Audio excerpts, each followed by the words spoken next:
Relic? Ngayon?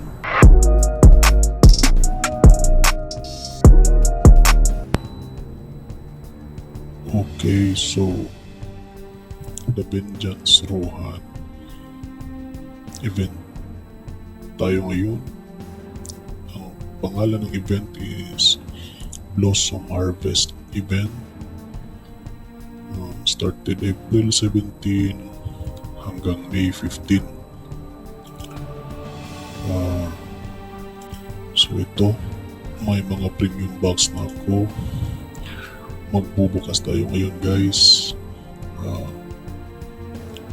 Dito mo makukuha yung quest para sa event. Dito sa NPC na to. Yan yung quest.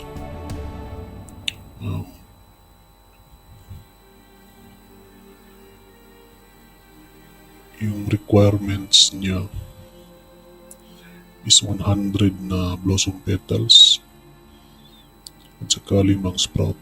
In exchange is may 5 box ka. So yan yung petals, 100 pieces niyan, and 5 pieces na sprout. Yan.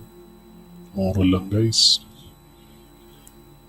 Ubus yung crowns mo. So sa 5 pieces, 10 billion. No? Parang sulit naman siya kasi yung mga pwede mong makuha is mga relic, rare tsaka ancient na relic, yung 600 tsaka yung 800 na rewards na stat. So ito, start na tayo. Dasal-dasal muna. Hindi pa dasal yan. Palakpak pala yan. Ito. Hindi rin. Anyways. Bukas na. First box. 2 billion.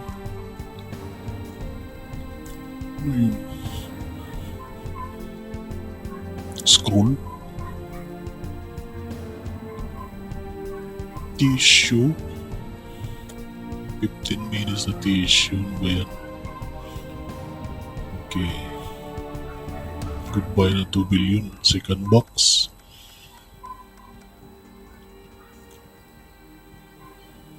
Tissue ulit. 4 billion mo tissue. 3 box pa. Pangatlo.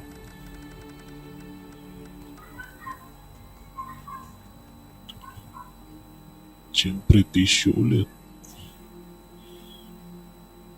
15 minutes na scroll. 6 billion na yun.